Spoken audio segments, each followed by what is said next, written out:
Bloody hands stained from the people who deceive me. Muddy hands break through the chains, go free me. Looking for change, looking for pain, pulling a mob, pushing a train. I'll never stop, stick to a lane, pick up the pieces and go rearrange.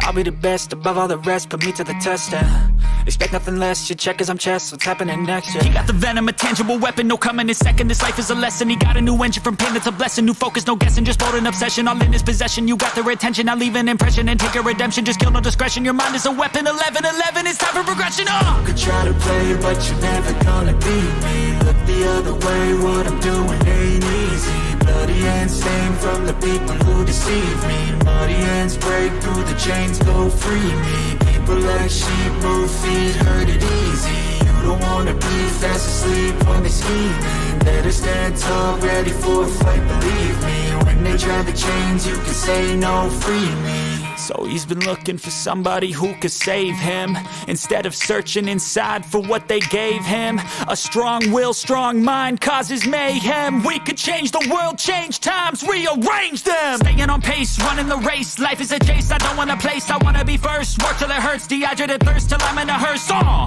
High ambitions and the right mind can take you so far. It's like you lived a few lifetimes. Take off, I'ma break off from the weak minds. They can stay soft, you can change lives, you create thoughts. Never waste time, you got one shot, you got one life. Better pop off, what do you like? Make a dream job, no 9-5, no mean boss. Just my life and free thoughts. You could try to play, but you're never gonna beat me. Look the other way, what I'm doing ain't easy. Bloody hands stained from the people who deceive me. Muddy hands break through the chains, go free me. People like sheep move feet, hurt it easy. You don't wanna be fast asleep when they scheming. Better stand tall, ready for a fight, believe me. When they try the chains, you can say no, free me. I feel nauseous, believe me. Never had a lot of shit come easy. Had to work hard, struggle just to be me. Had to rise up just so they could see me.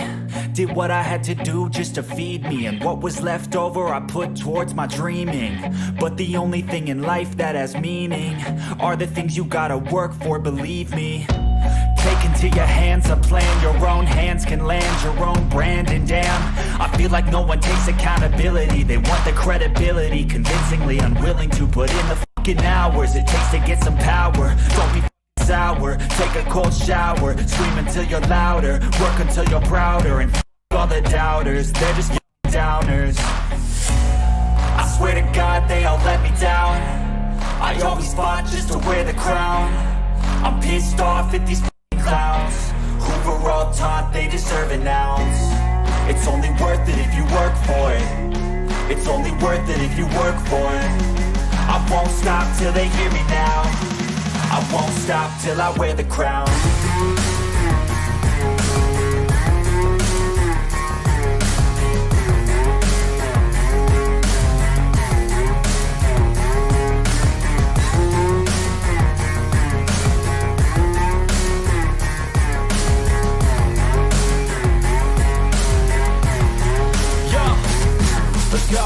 I'm just telling you to fight for your dreams, but it's not what it seems. Man, it's hard to be seen when everybody wants to be king. Yeah, they all wanna ring, yeah, we all wanna be free. So show me what you got, what you bring, how you fight in the ring, how you take a fucking swing. Do you got heart, are you mean? Got some scars, got some needs, are you willing to go bleed? I swear to God they all let me down. I always fought just to wear the crown. I'm pissed off at these clowns who were all taught they deserve an ounce. It's only worth it if you work for it. It's only worth it if you work for it. I won't stop till they hear me now. I won't stop till I wear the crown. I swear to God they all let me down. I always fought just to wear the crown. I'm pissed off at these clowns who were all taught they deserve an ounce. It's only worth it if you work for it. It's only worth it if you work for it. I won't stop till they hear me now. I won't stop till I wear the crown.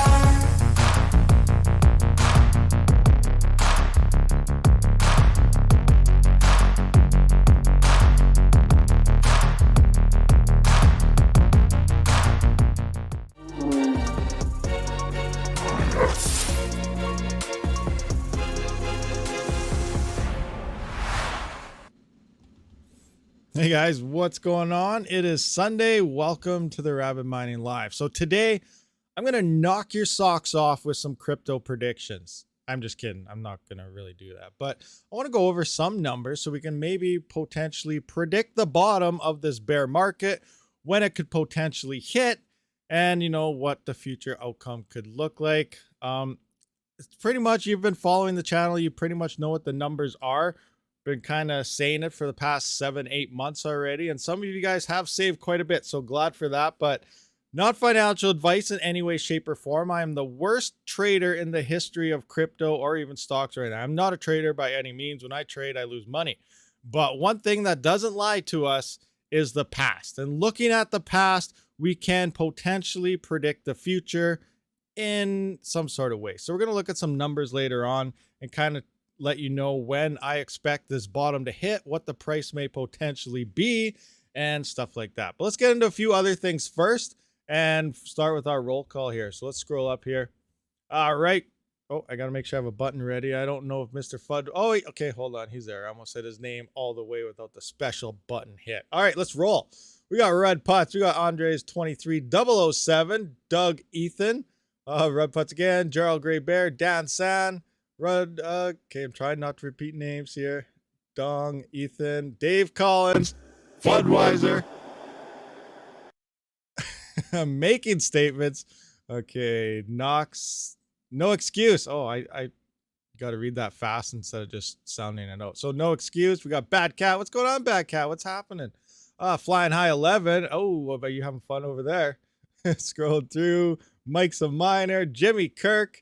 Toby Pyre, Jimmy Kirk again, Justin Palmer. Thank you very much, Matt, Patrick Cosgrove. I can potentially at least have a better chance of paying my power bill this month, so 100% appreciated for the sticker there. Thank you very much. Hugo Down, Rocky 4. What's going on? Rocky 4 was like the best one of them all. Dolph Lundgren, go to Russia, you know, fight some fights. Awesomeness. Oh, it just jumped on me, so I probably skipped someone. I apologize. Ogre MGTOW, Hamnes OP, Arcs Crypto, Easy Work, Miner the Great. What's going on? Ace K, and I think we're caught up. Bruce Wicker, Chris GTR. What's going on? How is everybody doing on this Sunday? It's not very warm today. We've had about 4 days of rain, but it's very humid and kind of sticky out, so the air feels kind of weird here. Anyway, so let's talk about a few things first. One, it looks like Ethereum profitability is starting to come back up in terms of becoming the top again. After power, it looks like Ethereum is sitting at 52 cents on a 3070. ERGO's hanging out at 47. So we get maybe after the past 4 or 5 days, the difficulty is definitely starting to show in that case. Again, it could come down to price, but we'll have to see here in a minute. But yeah, things are coming closer. It is GPU dependent. Obviously, if you're on a 5700 XT or something, you're going to see a lot bigger gains on Ethereum over something like ERGO, because AMD doesn't really perform very well on ERGO. Now, the Vegas used to until they did an update there, and now Vegas are kind of horrible, so that kind of sucks. But regardless, it doesn't matter. I switched my rigs back over to Ethereum. From that, a lot of you guys broke the ERGO Smart Pool, so they're kind of got some weird things going on here. So if we go to the ERGO DEX and we look at one ERGO here, let me adjust my screen so you guys can kind of see this a little better. So we look at the ERGO DEX here, find our NETA. So it's saying if you swap one ERGO into NETA, that's 282. Now, they have been having a lot of issues. I am going to go back to mine NETA again, maybe in a week, maybe just in a couple days, just to see how it plays out.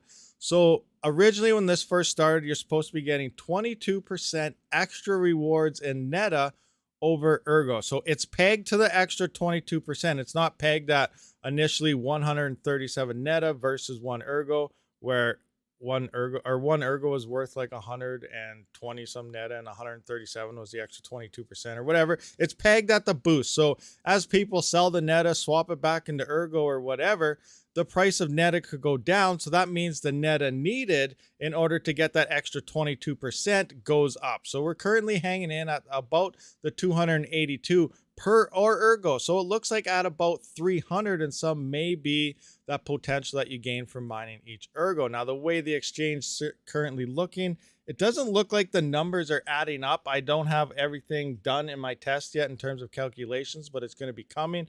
But at the same time, they had a whole bunch of issues. They were going through DDoS attacks, and there's a lot of stuff going on. People were attacking and crazy stuff going on. So I do want to wait till everything's purely fixed, and then I'm going to attempt this again to see how it works. But that's the baseline of how this works, is the 22% extra is just pegged to getting that extra bonus. So no matter what. So in theory, if you are mining NETA, the best chance to keep the profitability up is not to hold your NETA.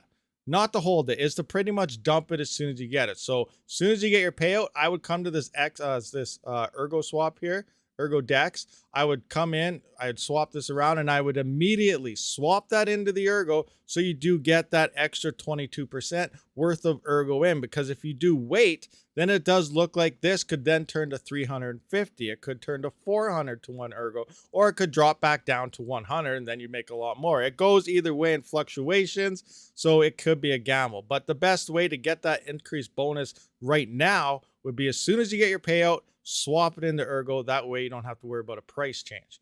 So I just wanted to kind of get that out there so people kind of understand how that whole swap thing works. I do want to try the liquidity pools potentially.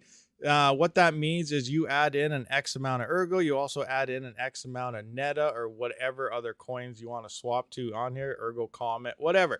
And people swapping back and forth, you need liquidity in order to do so. So your liquidity coins that are on here, like I said, you have ergo and you also have some of the other coin. Say someone needs, there's not enough liquidity or volume as there's enough people selling, they use your liquidity and it bounces back and forth on what you got, but you get paid that transaction fee in the process. Here's the different percentage, like here's 0.5, 0.3, depending on the pairing that they got. So that's how you actually earn your rewards. Now, that doesn't look like there's too many here. It's really new, early stuff going on, but I think I'm going to try this out. I think it's going to be a lot of fun. If I lose, I lose. If I win, I win. But you don't know unless you actually play with something to see how it actually fundamentally works out and works. So I'm going to try the liquidity pools here sometime soon once I get everything figured out. But right now, that's kind of my game plan here. It does look like we have over 1,000 miners.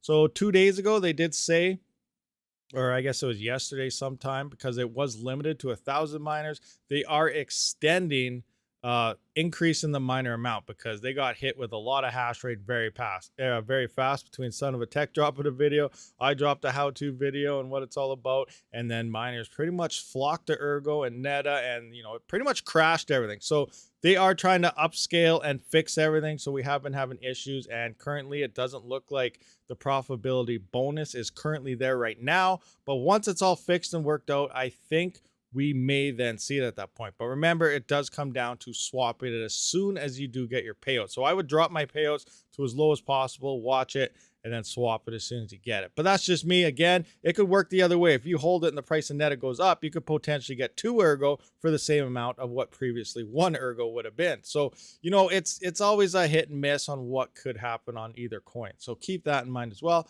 And I just wanted to do that quick run through. Hopefully that answers some questions that some people had on how that whole operation works. What do we got going on here? You're super confused. Doug Ethos, I'm sorry. I'll do another video on kind of explaining that maybe. For some of you people that don't understand how it works, but the 22% is subject to market volatility. Yes, that's right, Albert Bredel. It's totally due to market volatility, but the 22%, like I said, it's not pegged to an X amount of NETA being worth an X amount. It's pegged to having 22% extra every single block that's found. So it will be fluctuating depending on the prices of the coins and the amount we get, which is why I'm saying once everything's fixed and all the payouts are ready to roll and everything, to actually get that extra 22% at the perfect time would be to swap as soon as you do get those mining rewards. So yeah, point that out. So some other things I wanted to look at here. We'll just have a quick peek at the good old block rewards on Ethereum. 2.2, a little bit up, but 2.3, nothing major. Have we lost any hash rate on Ethereum yet? 9.61, and it's come back up to 994 now. I believe 2 miners. Ethereum hash rate. I believe Two Miners does have a more up to date of daily. Oh, look at that. 880 currently at 1150. As of right now, we're at 880 terahash hanging out on Ethereum. Is that a better view? Yeah, there we go. So we're losing hash rate now. Remember, at about the price this time 2 years ago, we were only at like maybe 400 or 500 terahash. I believe like around this time frame when we were sitting around 600-700 ETH, 380 mega hash was utilizing about 1-2 Ethereum per month. Crazy, I know, absolutely insane. And now like 2 gigahash, you won't even get 1 Ethereum a month. It's crazy how that works out in terms of difficulty. It definitely has an effect. The difficulty bomb will be getting delayed here within a week or two, hopefully. But again, it's subject to change. I can't remember the block number, or I would look at that right now. Now, let's look at some important stuff here. I was kind of running some numbers, and I know we're all wondering, you know, when is the bottom? Now, I do see a lot of people, like whether it's Twitter, whatever, other YouTube videos, you know, you talk about Ethereum support is here, Dogecoin support is here, that support is here. These are the testing numbers. In my honest opinion, I don't care what Ethereum's testing numbers are. There could be $1 billion hanging out at a certain support level. If Bitcoin wants to go down, so will everything else. So looking at a support level on Ethereum or Dogecoin or whatever, in my mind, is kind of pointless. The market does what Bitcoin is doing. So if you want to know if the market's going to go up or down, I would look at all the key points on what's happening with Bitcoin. So you can agree with me or disagree any way, shape, or form. That's just fine. One other interesting thing, as everything was dumping the other day, one thing was pumping. For some reason, Chia was up 38% over this entire week here recently. In the last 24 hours, it's up 22%. So everything was a sea of red, and Chia was actually going up. I thought that was kind of weird. Usually I don't pay attention to markets and stuff. I have my phone set to give me alerts, and you know what? This is down, this is down, this is down. Then all of a sudden I see 16% up, and it was Chia. Everything else is going down and Chia's going up. I'm like, what is going on here? So I thought that was kind of interesting that Chia in this market actually is seeing some increase in value while everything else is kind of dropping. So that's kind of interesting and cool. And of course, Chia hardly uses any power to mine. I do have my 12 terabyte drives. I have about 500,000 blocks left to sync my node again. So I will have my drives back online finally. And then hopefully, you know, we'll get in there somehow. The Chia market or the Chia chain is down in terms of difficulty dramatically. It's at an all-time low as of like the past 2 years when it started pumping. We're at the lowest point in difficulty that it's been in over a year. So when it first started really rallying up. So originally at the highs, I was only getting 63 cents. So I could potentially be making maybe over $1 or $2 at the current market at only 12 terabytes. That's 2 cheap hard drives that I have in here. And if I'm making over $1 in that for next to no power, I think that's a decent gain in my point. And I think that's going to be a lot better than what GPUs are going to be looking like once Ethereum is gone. So start looking at other ways to mine. There are potential in other ways. The whole world does not evolve around GPUs. It's just the best way and easiest way to get into crypto. So keep other methods of mining in the background as well. I'm not saying everyone go out and buy hard drives and pump it up or anything. I'm not saying that in any way. I'm just saying look at other potential ways to mine. But I want to get into a little bit of the Bitcoin pricing here. I've been saying this for, you, like I said, 6 to 8 months or so. Even when we had support levels at 40,000, people were saying, you know, it's not going to go below 40. Then it goes to 35. It's not going to go below 35. And I've been saying, guys, we're going to look at it. We're probably going to see around 10,000 mark here, you know, within the next few months to a year. I've been saying that for a long time. You guys follow the channel, you know this. And I'm going to go through some numbers and, you know, this may blow your mind. History, I'm not a good trader, but history always repeats itself. We've always learned since we were in high school, learn from history so we don't make the same mistakes again. And the numbers are right in front of us if you want to do the work. Now, like I said, I'm not a trader. I'm not a big blockchain person. I'm a miner. I look at ways to mine profitably. That's it. That's what my channel's about. But I do like looking at historic stuff, and this history is here. So I may do a video on this because we're going to be kind of all over the place right now. So it's not going to be presented very well because we are live. But I do think I should probably, this is information I think would be valuable to a lot of people. So let's just have a look on what we're talking about. We're going to start all the way back at 2013. So let's do this. All right. So we're back here. We're at 2013, and we're going to start with the highs to lows. Now we're just going to look at the peak to the bottom. When do I think the bottom is going to happen? So we're going to look at the high here. It's around 1151 in December of 2013. So that's the all-time high. And then we come in here. We're going to look, when did the bottom hit? The bottom hit right here. I'm going to zoom in a little bit more. So the bottom hit exactly right here. This is the absolute bottom of that past little run. And it was January of 2015, December to January. That is about 1 year, 1 year and 1 month. So remember this, the 1 year mark. This is what I've been saying for a long time. When we'll see it, the 1 year from the all-time high usually falls to the all-time low in the previous bear market. So we're looking at 1 year and 1 month to the all-time low, and then we start going sideways and we start coming up. Now that happened in 2013. That's way back then. That doesn't matter right now. Let's take a look at 2017 now, guys. This is looking like almost exactly the same.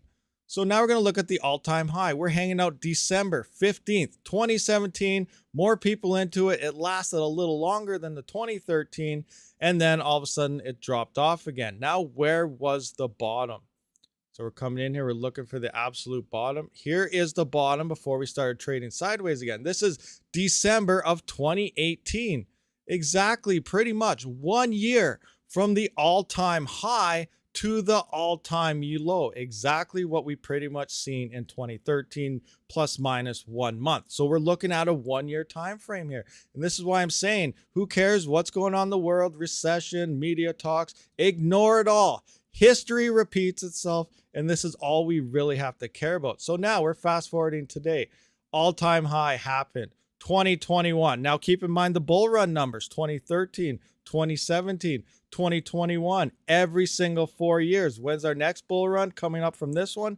2025 is again 4 years from the past 3 bull runs, counting today's bull run as the third.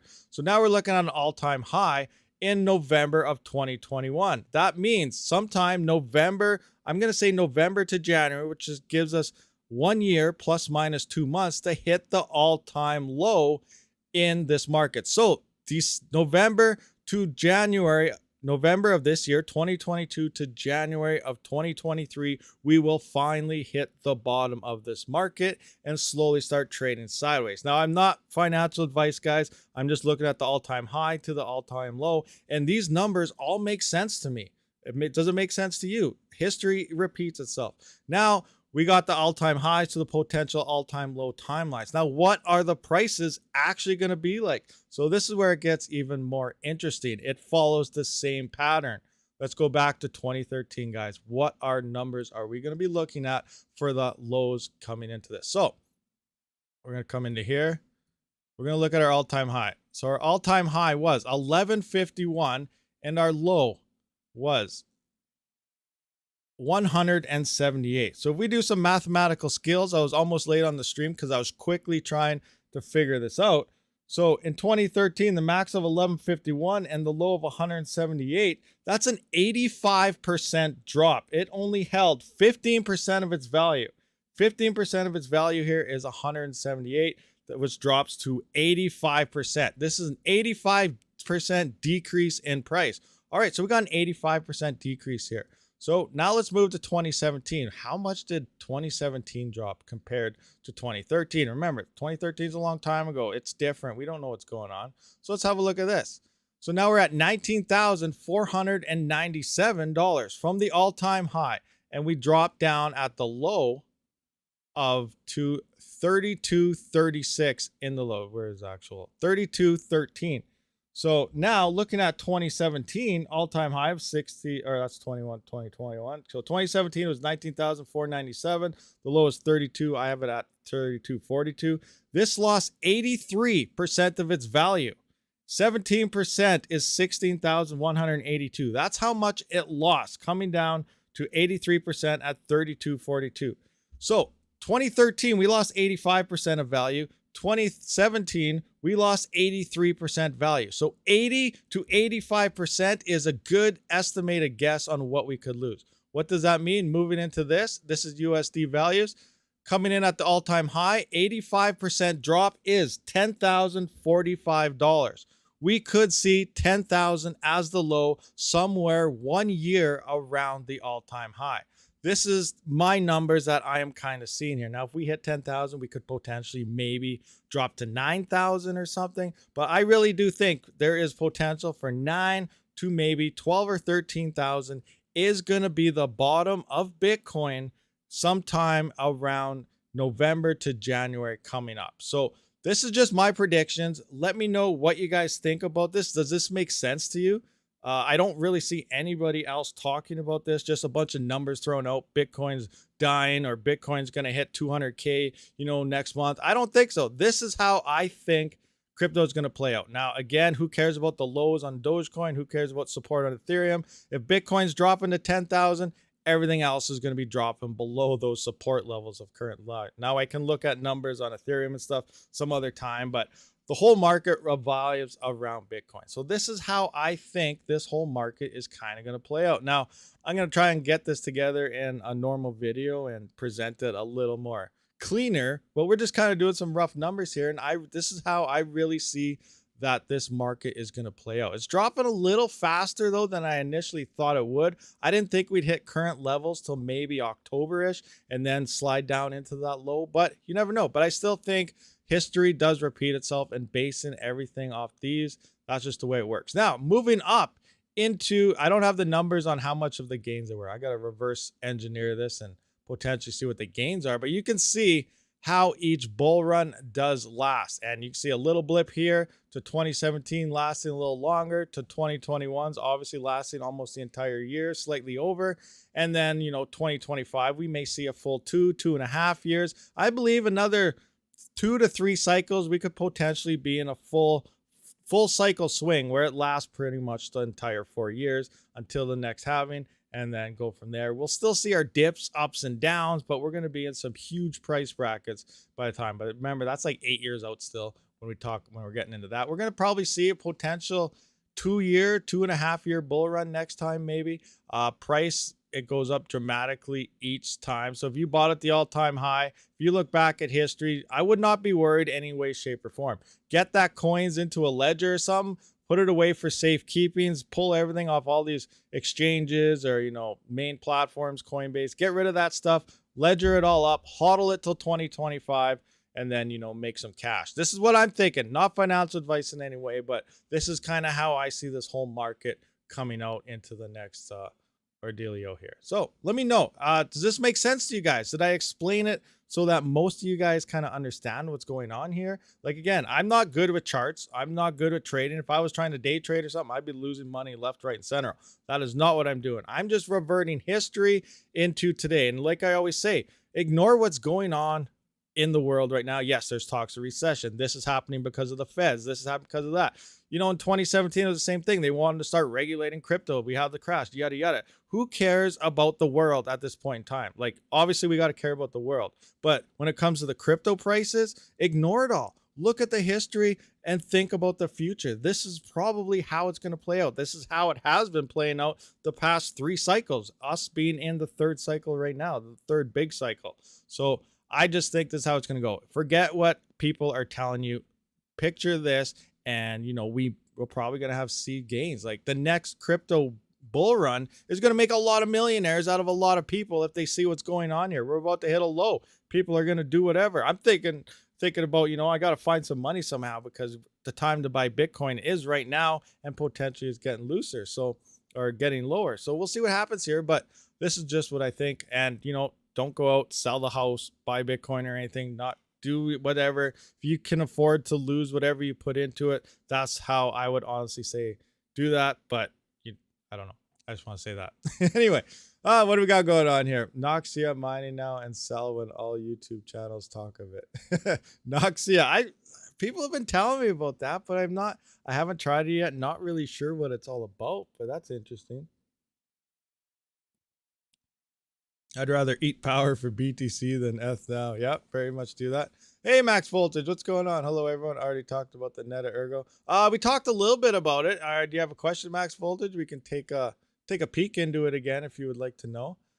If it hits 10K, it'll be extremely fast. Yeah, it will. It might not last very long. I remember 2018 when it hit the low. It was sitting around 3,000 something, whatever. I think Canadian or something. The Canadian dollar was closer to USD dollar at the time. And I was driving to work. I looked at the Bitcoin price. I'm like, oh yeah, 3,300.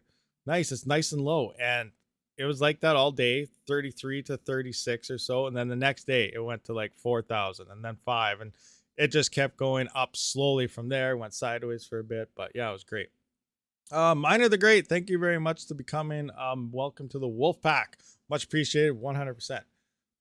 So Max Voltage wants to know a little bit about the NETA thing. I'm not sure. Okay, what we got here? I can rewind. Don't need to do it for me. Hate when people come to stream and say, sorry. I'm like, can you recap your entire stream? Hey, I have no issues. If one person asks a question, you know, I don't care about going back and saying, you know what?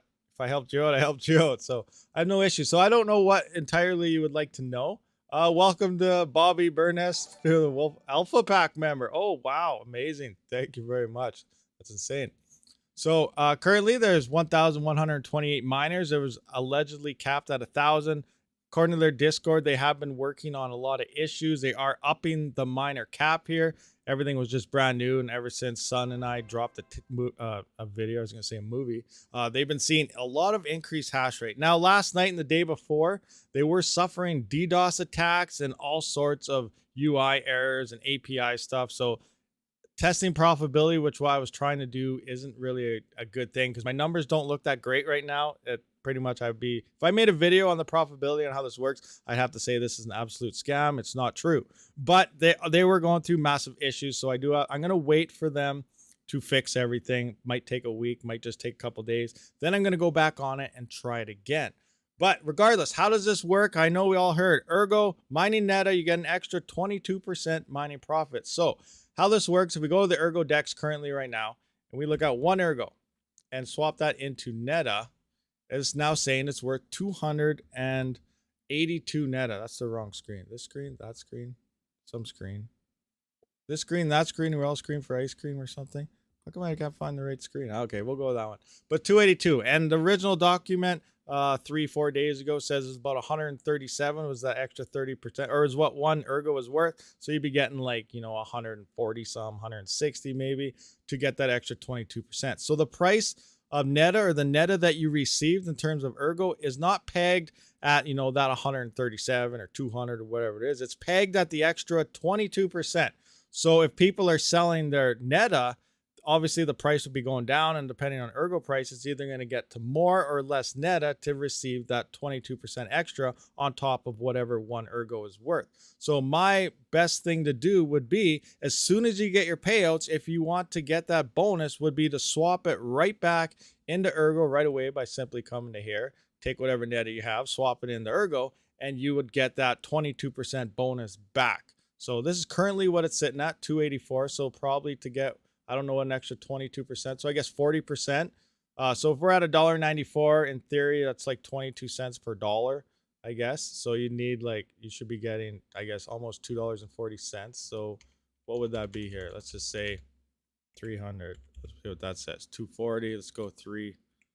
So let's just say this for an example. So quick, you know, that's a little more, this rough estimate here. So if you mine NETA, this is how it should work out in theory. You're mining the ERGO, getting paid out in NETA.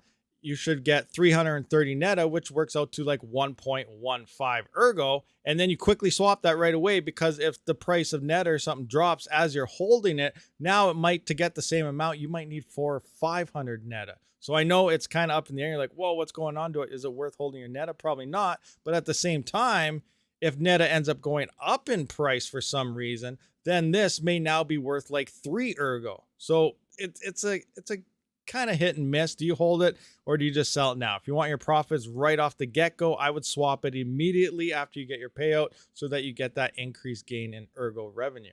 So that's kind of how that whole operation works. It's pegged at the 22%. But like I said, they've been having major issues. The payouts haven't been adding up to the current gains that you should be seeing. I'm actually losing a little bit, but they had a lot of issues. So once everything is worked out, I'm going to go back and re-look into this and then see, because ERGO is currently hanging out back to being slightly less profitable than Ethereum now. When for the last 4 or 5 days, ERGO, depending on your GPUs, remember, NVIDIA GPUs are more profitable in Ergo than, say, your AMD GPUs. So it all is GPU dependent on what you move to. This is another reason why I kind of stress if you are looking for GPUs or mining after Ethereum, which most likely is going to be read on any GPU you own, it's going to get very bad for a while.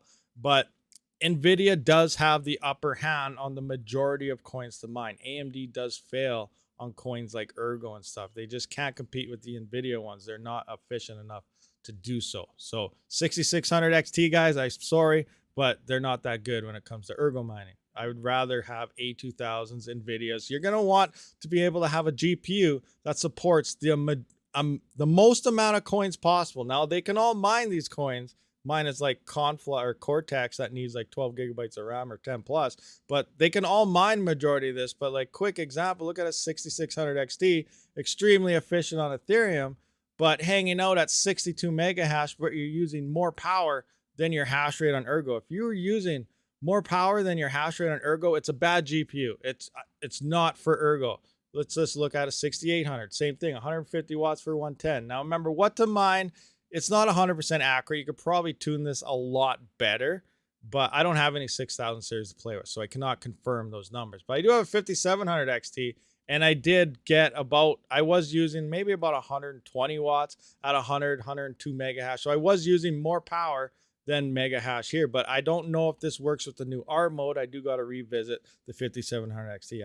I haven't been reading any updates, see if they added R mode to Ergo or not yet, or if using a non-BIOS modded would work. So I do want to come back and test my 5700 XT on this again, but the way it sits right now compared to NVIDIA's and stuff, like look at the A2000, 100 mega hash, only 80 watts, 3070 or 3080. 220, it's tied for tied here, so according to that, so at least it's on par with it. 3060 Ti, 160 mega hash, 130 watts. So you can see the NVIDIAs here, like they're getting more hash rate than power consumption, where the AMDs are the opposite. They're using more power than the hash rate they have. Again, I cannot confirm those numbers, so maybe some of you guys have tested this. And remember, I only want wall numbers. I don't care what software ever says. I've seen some people on a few comments in the past saying they are mining on a 6600 XT, but only using 32 watts. Like, come on. You're not using 32 watts. I don't know. I'd sell my farm right now and only buy 6600s if you were only using 32 watts and pulling like 60 mega hash on Ergo. Like, don't use software numbers, guys. Get a watt meter. Use that. Don't just start throwing out numbers, because then you start confusing people in terms of power consumptions and everything. Anyway, get back out here. What do we got here? Cut the corner. 8 gigabyte GPU can mine Cortex. Is it 8 gigabytes? Really? Okay. Maybe they dropped. I thought it was 10, but I've never mined it. And that was a long time ago when people first started talking about it. I thought they were saying like 10 to 12 you needed, but maybe it's 8. I'm not 100% sure on that. Rig efficiency is 1.4, 1567 at 1175 watts. Ergo 124 mega hash, 96 watts at the wall, 6800 XT. Nice. That's actually pretty good. 96 watts at the wall. Sweet. That's some decent numbers there. Do you think all GPUs will be unprofitable after the switch to POS? Dan, yes, I do. Honestly. Now it's going to take some time. Now, there's a big misconception. I know, you're buying GPUs, prices are looking good, but at this point in time, GPU prices are coming down because we came out of super scalper market. The past 2 years, things were scalped out. There's no stock. Now all of a sudden we have stock and everything. There's some people are still trying to ask, at least MSRP at this point in time.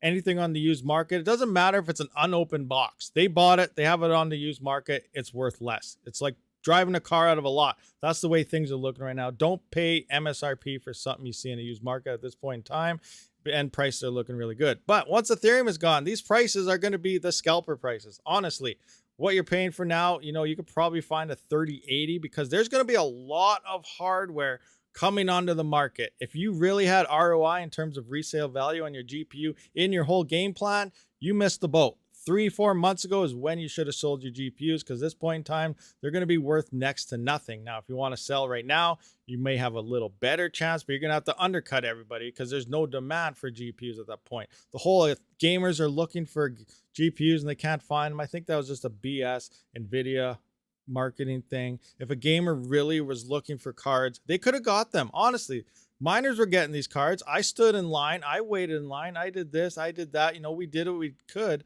to find cards. So saying gamers and blogs saying they could not find cards, I think was a lie, because there were ways to do it. It just takes more effort to do so. So if they really wanted one, they would have got one. So let's just get that part out of the way. But after Ethereum is gone, yes, there's going to be way more market shares coming in. There's going to be GPUs all over the place, people selling like crazy, and there's going to be zero demand other than the few people like, oh yeah, hardware.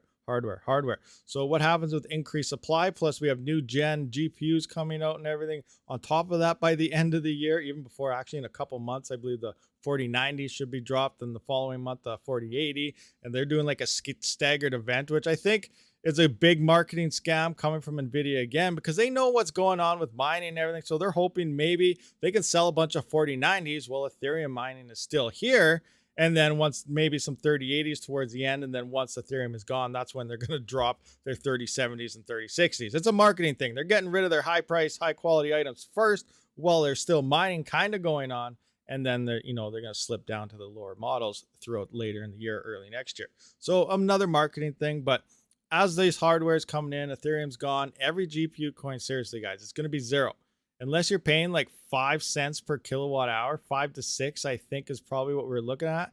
Actually, 5 to 6 might even be, you might need 3 or 4 cents. Because when we were looking at 5 times increased difficulties across like Raven coin and stuff, we needed about 6-7 cents to be slightly profitable on Raven coin, based on a 5 times difficulty increase. And I really think there's at least 10 times that could easily overthrow the top 10 coins at the same time. So, we may be down to potentially 3 to 5 cents is what you're going to need to remain profitable after the merge. And as a residential miner, most of us are probably hanging in at the 9 upwards to, I'm at 16.7 cents. I'm locked in at 6.5, but the way it works, I'm paying 16.7. Other people, maybe offsetting with solars, that helps. Other people are in Europe and stuff are up to like 40 cents. So there's going to be a lot of miners pulling off, and it's going to affect everybody different geographically and depending on the price of your power. But regardless, for the most, like majority of the miners out there, it's going to be red. You're not going to be making money. And I know some, I'm just going to mine through the winter. It's okay to do that. If you really support a coin, people do mine at losses to keep the network running. These networks do need GPUs to continue validating those transactions and everything. But most miners out there, obviously they're in it for the profit. And if you're making less than you can even pay for your own power, then it makes sense to shut your rig off, buy that coin for the same amount that you would have paid on power, and then just, you'd end up with more coins. So some people, I can afford to pay my power bill. I don't use my crypto. Like myself, that's not me. I'm saying some people say this, but myself, I use my crypto to pay my power bill and stuff. I do legitly. I can't afford to pay for everything myself. YouTube earnings don't make very much at all. Realistically, guys, they don't. As much as you might think that it does, it doesn't. It's hardly anything. But coming back to that, so if you can afford to pay for your power and keep going, shut them off unless you want to support the network, because you will end up with more coins. Yes, Raven coin is going to pump to whatever, so I'm going to keep mining it for the future pump. But if you're spending, say, $400 to get 100 coins of Raven coin a day, mining it, or if you bought $400 worth of Raven coin and ended up with like 200 coins or 150 coins or some more coins for that future pump, you're better off doing that than mining it, unless you really want to support the network.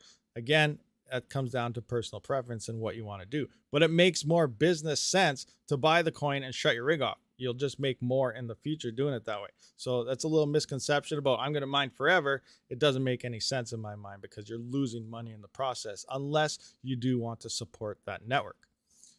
Okay, yeah, a little rant there. Hopefully that went through that. Cut the corner. You're right. 10 gigabyte on Windows and 8 gigabyte on Linux for. Oh, so really, Linux, you only need 8 gigabytes for that. That's interesting. I was not aware about that. I thought it was just 10 across the board. Why would it be different on Linux? Does Windows use that much? I don't know. I don't know what's going on. That doesn't make sense. Windows wouldn't use more memory because the DAG file size, like when Ethereum first went to hit 4 gig, we could still mine on 4 gigabyte cards. Windows we couldn't. We did need Linux. There's something going on in Linux that doesn't use as much RAM. Very interesting. Okay, good point there. That's awesome. Glad you actually pointed that out. I was not aware about the 8 gigabytes in Linux thing. Scrolling on up, I probably missed some stuff here. I'm still buying GPUs. Just picked up 2080 Ti for my Flux rig. Nice, making statements. See, like, do whatever you got to do. In my personal mind, I would not be buying any GPUs for one coin. Now, if that coin takes off and you gambled, like that's a 100% gamble. If Flux takes off and you bought a ton of 2080 Ti's, obviously, you know, you're laughing. That's awesome. But are you going to buy a, you know, a whole bunch of GPUs for potentially only one coin that may or may not do something?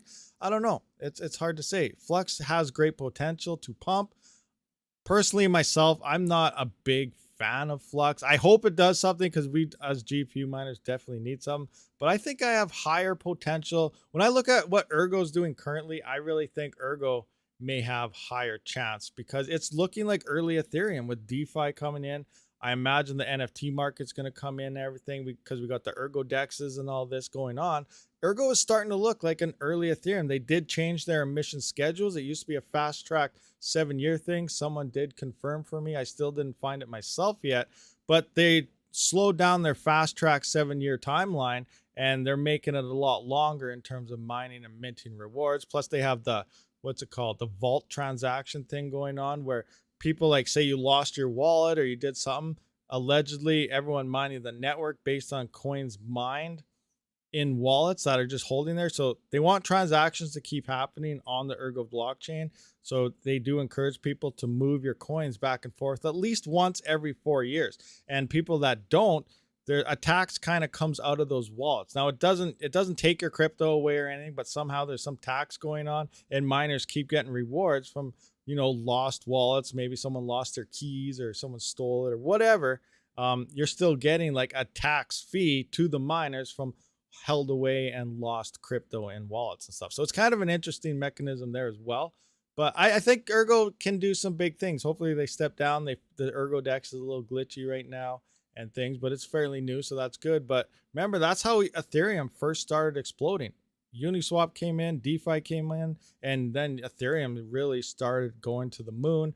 We had a lot more users coming into it. Transaction fees went up. ERGO kind of follows the same type of transaction operation there. So miners, I do believe, get that type of gas fees. You know, the ERGO DEX, ERGO is the main type of source of gas fees on there. So ERGO's doing a lot of Ethereum stuff, but it's also mixed in as a privacy coin because they got a little bit of XMR parts into it. And then obviously the smart contracts and everything, they have a little dabble worth of Ethereum mixed into the coin. So I really have high hopes for ERGO. Plus it's a more efficient algorithm. Use less power, less heat. You know, that's a win for us. But in the end, I hope any coin or all of them really explode. Raven coin, you know, Ethereum Classic. I hope everything does really good or does something in the future because as GPU miners, we definitely need some help because GPU mining forever is going to change if nothing does anything.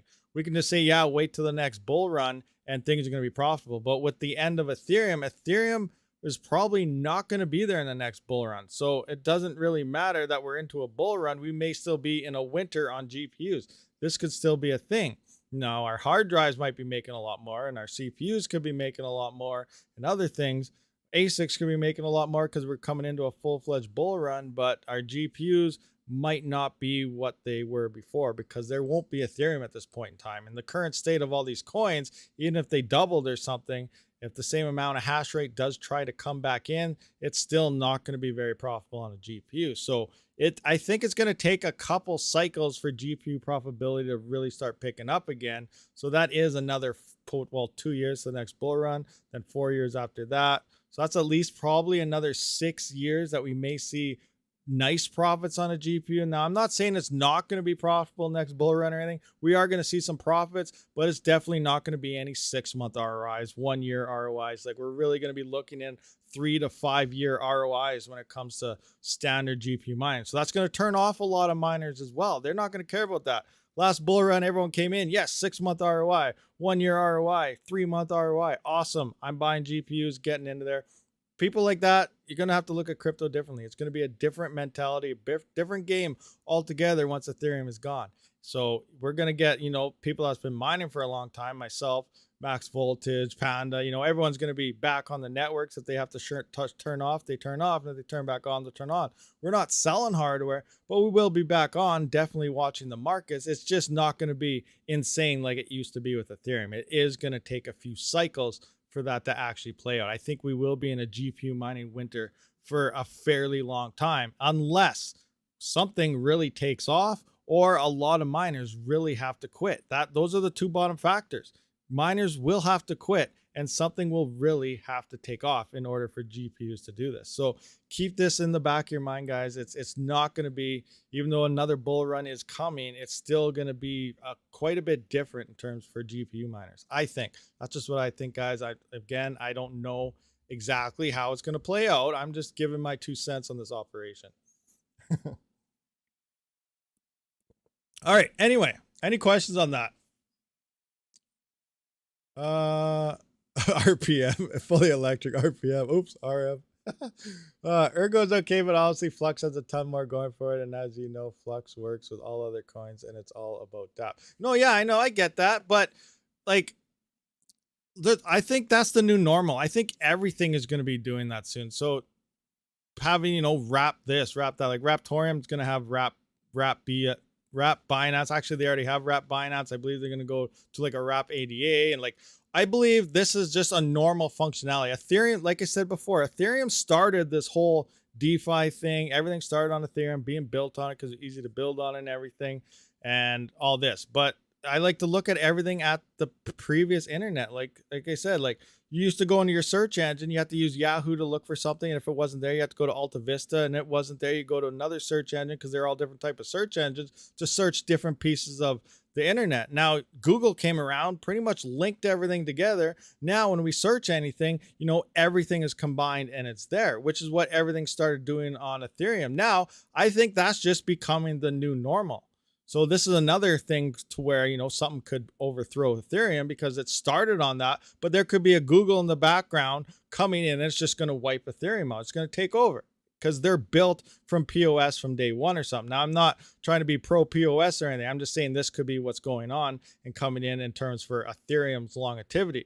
Now, coming back to this, because that's becoming the new normal, like Raptorium is starting to do wrapped coins and mixed merge chains to here and doing that. So Flux doing everything. They're just getting more coin, their hands and everything first. But I think that's going to be a new normal. So you really got to stand out and do something new because NFTs, smart contracts, all this stuff, it's nothing new. This is pretty much every coin is throwing all this onto their chains now. It's the new normal in terms of that. And Ethereum did start it all, but now we really got to wait. And now with like Flux has their nodes and they got their everything going on there. I still don't know 100% about Flux. I haven't really researched it. I just find that, you know, there may be some coins that may be doing better. At the same time, there may be something that's not even made yet. There could be some POW coin out there that's trying to do everything absolutely perfectly that Ethereum's been doing, which is pretty much everything already, plus make it cheaper or something. Then that could be released and that could just take over the whole GPU market alone right there. Like we don't know what's coming yet, what's being worked on in the background, but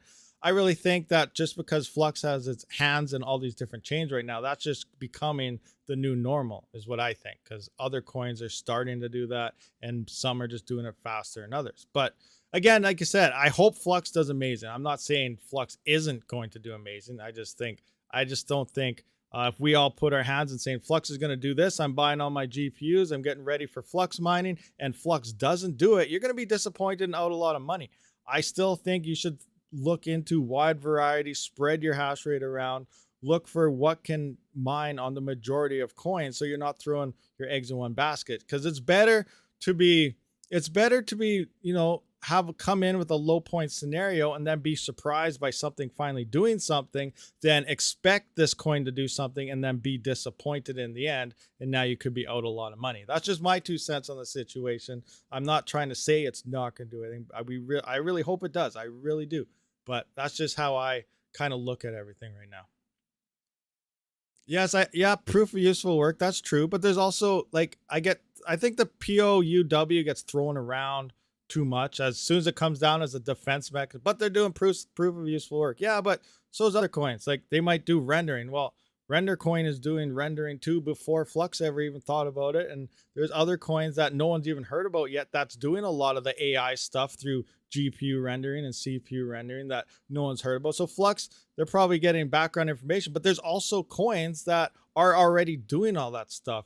And depending on your category of proof of useful work, it could mean different things to different people. Again, it's going to take a lot more research. I really got to dig into all this stuff here, you know, to get a whole workaround. But I just think throwing all your eggs and expecting one thing to do something might be a bad idea. That's just me. Like, so I'm not against it in any way, shape, or form. I just really don't want people to expect it to be, you know, the next go-to. And if it isn't, you're going to be out a lot of money and you're going to be very disappointed. So just keep an open eye on everything and kind of go in and hope for something to actually do something. That's just me though. That's just my 2 cents though. Anyway, what do we got here? Basically, best thing to do is to miner the great. Diversify as much as you can and hold many different coins, etc, Flux, Ergo, Complex. Yeah, for sure, 100%. That's insane. That's absolutely 100% true. Now, if Ethereum, now imagine ETC. Now, ETC is the next biggest coin in terms of market cap. It's very tiny though. Nothing compares to Ethereum for proof of work. But if it does do something great, that's awesome too. It is, you know, the original Ethereum. Ethereum was forked from Ethereum Classic because the devs didn't get along. Now, there's a lot of ASICs though that are currently being made for ETCs. So in order for GPUs to compete with those, it's going to need a huge price gain as well, because I think ETC is probably going to be profitable for a lot of the people with those jazz miners and stuff, but it's probably not going to be too good when it comes to the GPU miners out there. And yeah, and currently, like, what am I doing right now? I just kind of jumped into the middle of nowhere, but I'm going to go around. I'm probably going to pull, I'll just do this right now. What's a 580? I have one 580 mining right now. I don't even know if it's worth it. It's about 118 watts. But mix and match, see it? 14, whoa, 4 cents. Where is Ethereum on? Oh, yeah, it's 14. Oh, how did I miss that at the top? 14 cents. Like, I don't know, myself personally, I might take my 580. I'm going to go through every card I have. And if it's not making an X amount, I'm probably going to pull it out of either my OCTOMINER rig or wherever it's mining and get rid of that. Because the least power I use, that will drop my price down, you know, maybe 1, maybe 2, maybe 3 cents per kilowatt hour. And that'll would make other profitabilities that much higher because I'm paying a cheaper power price based on that. So I'm going to go through all my GPUs because it's time to get ready for the winter mining. And I'm only going to mine the most efficient stuff that I have and get rid of everything that's non-efficient. And I'm probably going to have rigs that are running like 4 different coins, because this GPU is more profitable than that GPU is more profitable than that, these 4 are more profitable than that. I could have rigs running 4 different coins with 4 different miners probably, but you know what? If that's what's making the most amount for me, that's probably what I'm going to start doing here. Did ETC fix their hacker issue? Did they get hacked again? I thought they've been okay for the past few years. What do you mean by hacker issue? Like, do you mean when they were getting their 51% attacks like 2 years ago or 3 years ago when they dropped the DAG file and increased their security and stuff like that? Is that the hacks we're referring to? Also the hacks that were coming in from NiceHash? I don't even want to get started on NiceHash. You guys know how my whole opinion on NiceHash is. I think NiceHash is going to hurt the crypto market more than help you make profits later on once Ethereum is gone, but I'll get into that some other time.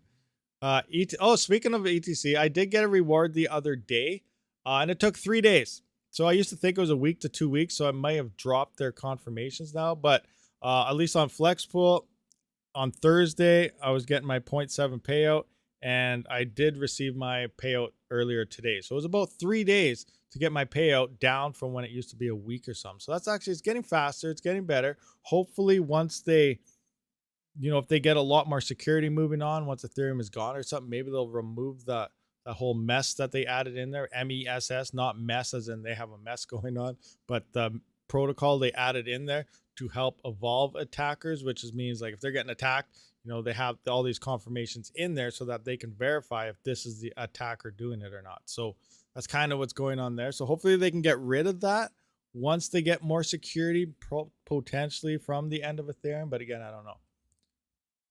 NiceHash, yes, it does. NiceHash is not king. All right. You know what? Just because someone said NiceHash is king, I'm gonna have to get into this. All right, guys. So let's look at NiceHash here, because seriously, get it. I don't even know how to start this without being mean. Let's look at NiceHash. NiceHash, leading cryptocurrencies. They should rename their whole platform here. I think it should be NiceHash, leading cryptocurrency attack vector or something. But let's just go to hash power buying. Where do they have where it shows it works? I can't remember. Come on, show me how it works so I can show this to everybody, so they can understand what's going on. Because a lot of people have a misconception. They think NiceHash profit switches. It does zero profit switching. It is not a profit switcher in any shape or form. So that's step number one. Get that out of your head if you think NiceHash is a profit switcher. But where is their miner stats? How does it work? Help. Maybe it's under help. Help me. General orders. Oh man, it used to be right here. How come I can't find it so good this time? Buying hash power. I don't want to buy. Solutions. Learn more. So learn more. I can just explain it without it, but I want to use their visual so you guys can kind of see what's going on. Where the heck is it? How's NiceHash work? See if that works. Mining NiceHash. Oh, is this it? Is it going to show me here? There we go. Here we go. Here's the visual, guys. Can you guys see this okay? Because now we're going to get into this rant. All right. So here's NiceHash. Here's you. You guys that mine on NiceHash, that's you. You're this little world over here. And what you do all depends on what this guy wants. So this is your buyer. NiceHash is a mining rig rental platform. It doesn't move to ERGO because ERGO is more profitable. It doesn't move to Ethereum because Ethereum is more profitable, or Ravencoin because Ravencoin is more profitable. It moves to wherever this guy wants to put all his money. So this guy comes into NiceHash. Let's take this as a ETH is gone type of situation. We got Ravencoin, we have all this. Now everyone's like, I'm going to NiceHash because I can be lazy. I don't have to switch coins by myself. I'm going to come into here. I'm just going to use NiceHash, and then I'm going to get the most amount of profits, get paid in Bitcoin, win-win situation. Myself, I was involved in a previous attack a few years back on Ethereum Classic. Red Panda Mining was involved in probably the same attack. One day I was sitting on my computer, I was checking it out. Normally we're mining Dagger Hashimoto. It goes to Ravencoin. I was getting about 80 cents a day. It went to Dagger Hashimoto. I'm averaging about $1.40 a day. Next thing I know, I'm making like $3.40 a day on a single 2060 KO. I'm like, wow, profits are up today. This is awesome. NiceHash, you're amazing. This is before I really understood how this whole operation works. It was like 3-4 years ago. Anyway, so I'm like, I'm making a lot of money. A couple days later, I find out Ethereum Classic got attacked by NiceHash and some other mining rig rentals together. So I'm like, okay, so this is probably what happened. Once I dig deeper, I figured out how it works. So now we're looking at the end of Ethereum. A whole bunch of you guys come to NiceHash because you think it's a nice, easy way to make some profits, and it's probably the best way to go about it. And now NiceHash is hanging out with a massive amount of hash rate, hanging out on it, trying to stay profitable for everybody.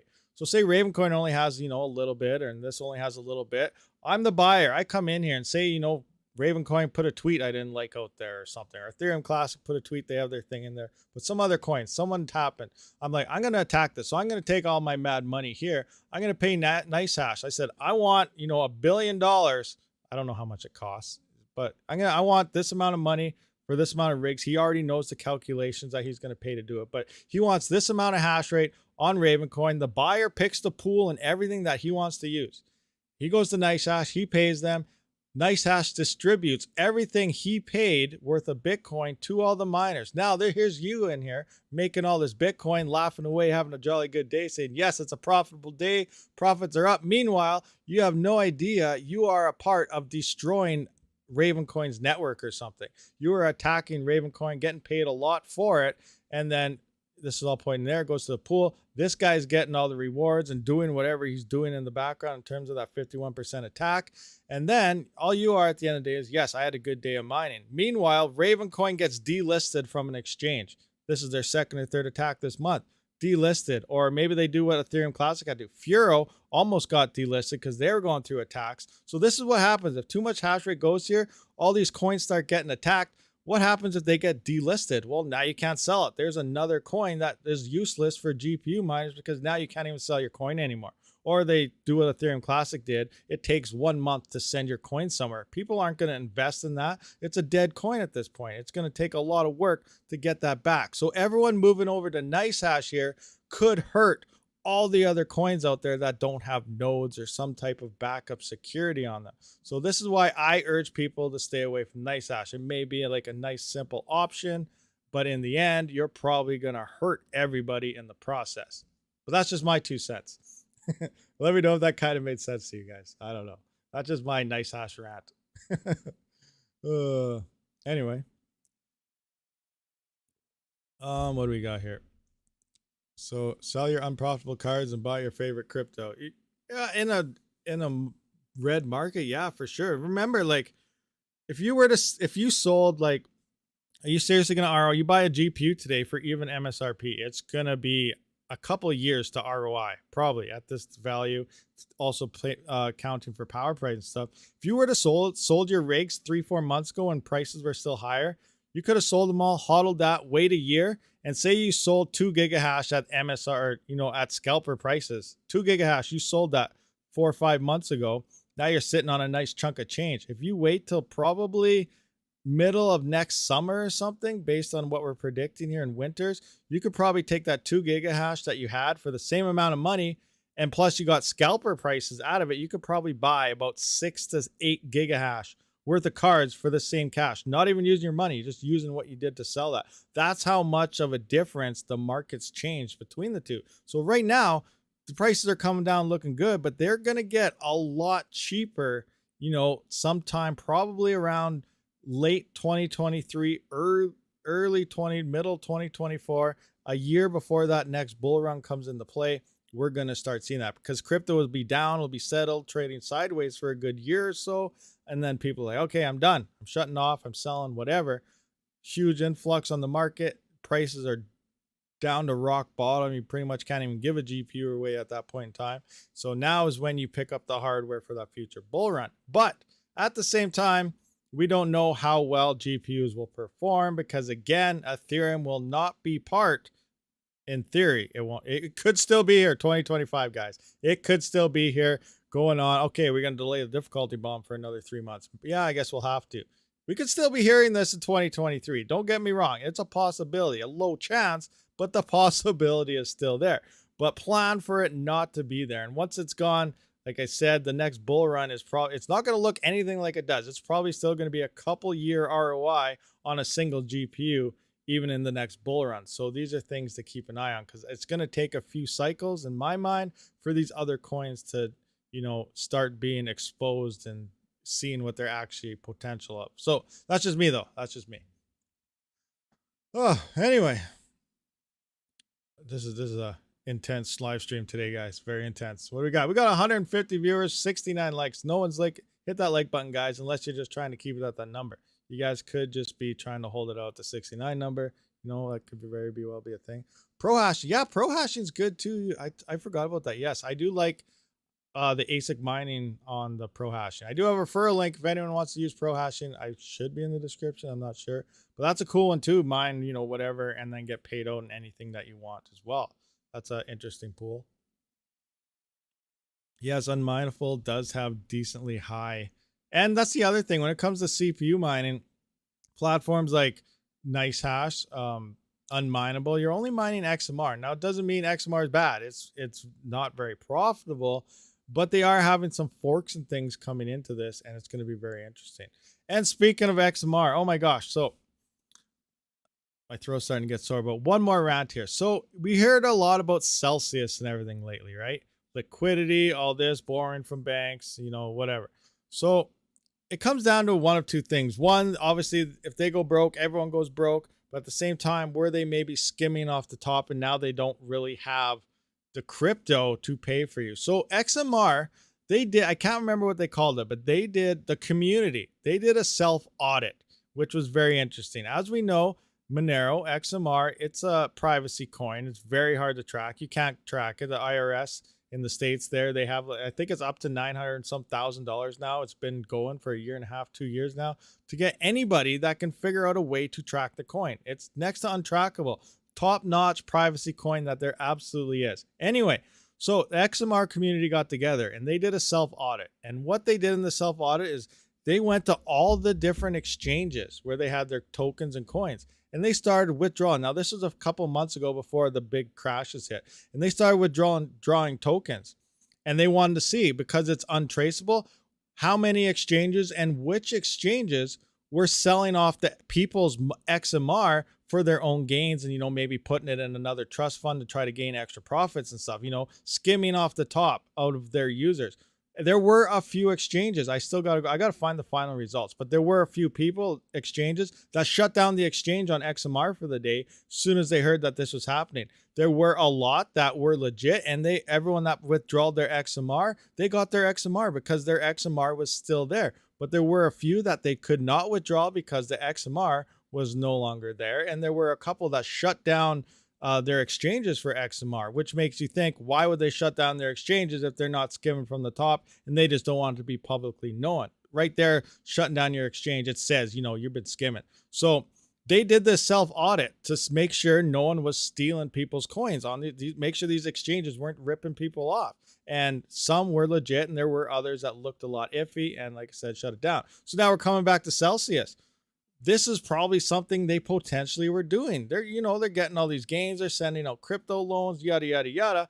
But how much of that was being, you know, I guess laundered to another address or an exchange of their own? Like, so this could be something that's going on, but I really think the XMR community really stepped up, and they did this before the crash, and they were testing out exchanges to see who's legit and who's not. And I think that's really good for a community like that to, you know, do themselves. And it was all community oriented.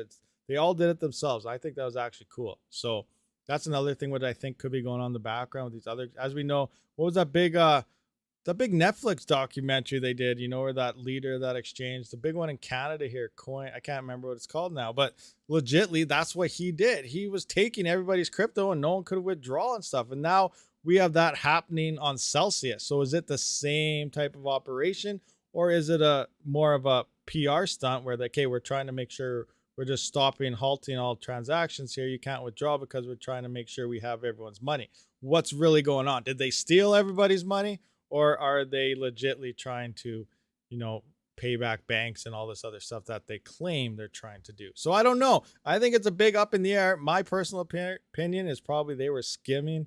They're doing a bunch of fraudulent things and they don't want people to know. And at least not yet. We'll probably find out in another year or two. But I think that whole community audit that XMR did was a very eye-opening thing that a lot of people should probably pay attention to. But yeah, I thought it was cool. So I wanted to bring that out to you guys. Have you heard of the Nervous Network? No, but I think the whole market is nervous right now. At RabidMining, if I withdrew XMR out of a centralized exchange, won't there be a transaction history log in the exchange to the wallet it was transferred? See, that's the thing. It depends, because the centralized exchanges, this is where XMR is kind of iffy, and well, not iffy. No, there's no ifs, ands about XMR's privacy. But centralized exchanges, I don't really know one that carries it. So in order to sell your XMR, you got to use like a non-KYC exchange and then move it into like Litecoin or something and then pull it onto a centralized exchange as another currency to sell it. There's probably a centralized exchange out there, and then I wouldn't really know for sure. They'd have you track somehow because of your account that you used. But as for where it came from and stuff, it wouldn't. But like most of them, like Coinbase, stuff like that, the big centralized exchanges, they don't carry XMR for that very reason. So you do have to exchange it somewhere else on a non-KYC and then move a different token from that there. And from that point on, it is traceable. Binance has XMR. Okay, very interesting. So the XMR itself probably isn't traced up until that point. But as soon as you sell it and put it into your account, there will probably be a point from there where it comes into it. But once you do sell it, then yes, you know, Binance can track you because you're KYC'd and now it's in your account, and this is where that transaction went. So it's probably went from 000 nada anonymous nada to $4,000 in your account. Is probably what the transaction would look like. Now we know who has this $4,000. We just don't know where it came from. So yeah, that's how I kind of think it plays out, but I don't know. That's interesting. If you find that CMR article, audit results, add on description. Yeah, I definitely want to find it. It was a couple months back. I can't remember what they called it. You know what? Let's Google it right now. XMR community audit. Let's see what.